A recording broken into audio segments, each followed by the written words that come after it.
जहां पाकिस्तान और चीन मिलकर भारत को घेरने की साजिशें रचते रहे, वहीं भारत ने सरहदों पर एक एक कर वो प्रोजेक्ट्स खड़े कर दिए हैं जिनके सामने दुश्मनों की चालें बौनी साबित हो रही हैं।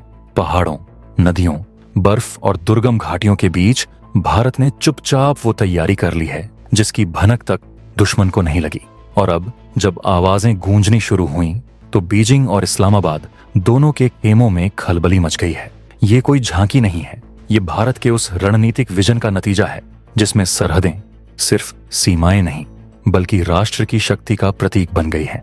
ना कोई प्रेस कॉन्फ्रेंस, ना कोई शोर, सिर्फ लोहे, कंक्रीट और आत्मबल से गढ़ी गई वो इंफ्रास्ट्रक्चर दीवारें जो अब दुश्मनों की हिम्मत को जड़ से हिला रही हैं।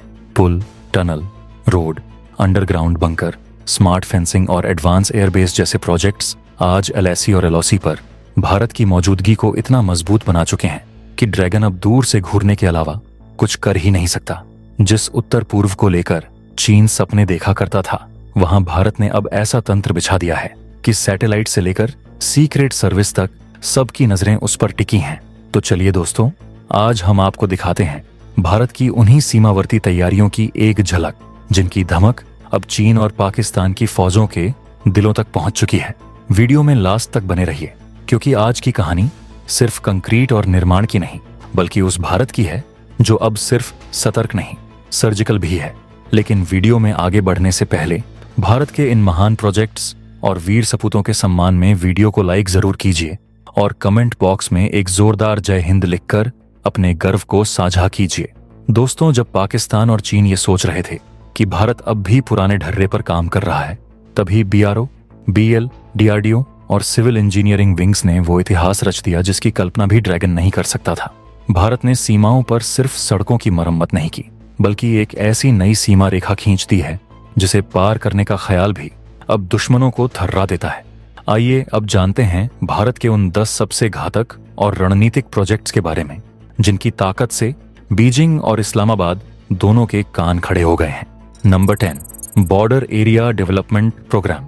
भारत ने सीमाओं के पास बसे गांवों को भी अपनी सामरिक रणनीति का हिस्सा बना लिया है।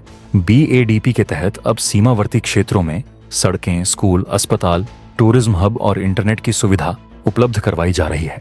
इससे न केवल नागरिकों को बेहतर जीवन मिल रहा है बल्कि दुश्मन को यह साफ संदेश भी दिया जा रहा है कि अब भारत की सीमाएं वीरान नहीं बल्कि जिंदा दिल भारतीयों से भरी होंगी।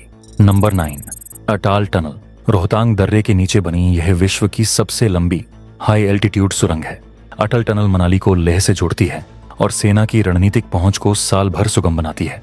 पहले जहां भारी बर्फबारी सेना की मूवमेंट को रोक देती थी, अब टनल से होकर जवान और रसद हर मौसम में पहुंच सकते हैं। Number 1, Nimu Padam Darcha road. ये रोड जम्मू कश्मीर और हिमाचल प्रदेश को झंस्कार घाटी के जरिए जोड़ती है। इससे भारत को लद्दाख तक वैकल्पिक और सुरक्षित रास्ता मिला है। ये रोड चीन की नजरों से दूर एक सामरिक कॉरिडोर तैयार कर रही है जो युद्ध की स्थिति में गेम चेंजर बन सकती है।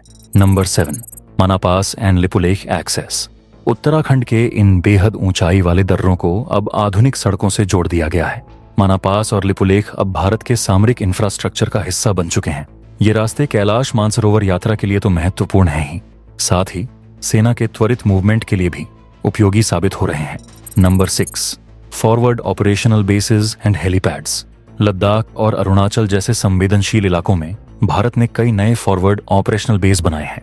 इन बेस में quick reaction force, drone units और लॉइटरिंग म्यूनिशन तैनात हैं।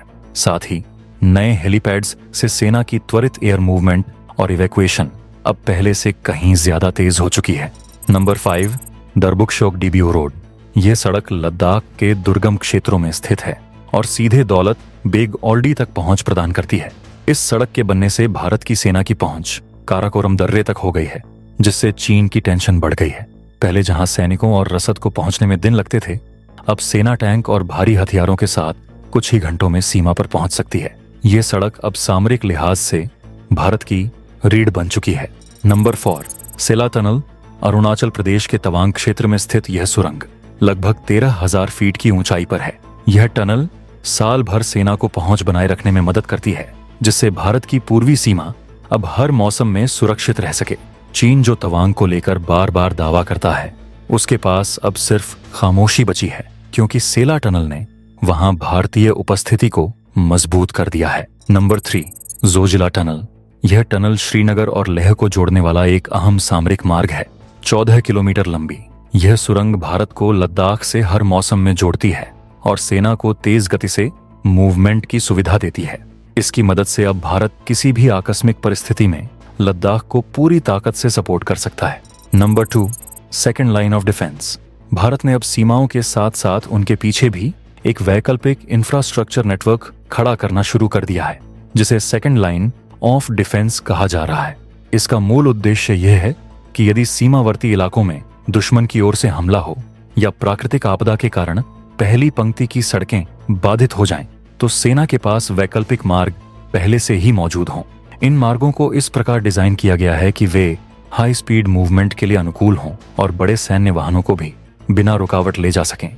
इन सेकेंडरी कॉरिडोर्स के जरिए भारत की सेना दुश्मन को भ्रमित कर सकती है, क्योंकि अब हमारी तैयारी एक ही दिशा में नहीं, कई दिशाओं से जवाब देने की है। इतना ही नहीं, इन गलियारों में हेलीपैड्स, फॉरवर्ड स्टोरेज डिपो और मोबाइल ब्रिजिंग सिस्टम्स को भी शामिल किया जा रहा है, ताकि सेना को फील्ड में सपोर्ट तुरंत मिल सके। यह रणनीति भारत को न सिर्फ युद्ध में अधिक लचीलापन देती है, बल्कि सीमाओं पर लंबी अवधि की सुरक्षा और रसद के लिए भी गेम चेंजर साबित हो रही है। Number 1, digital border and intelligence infrastructure.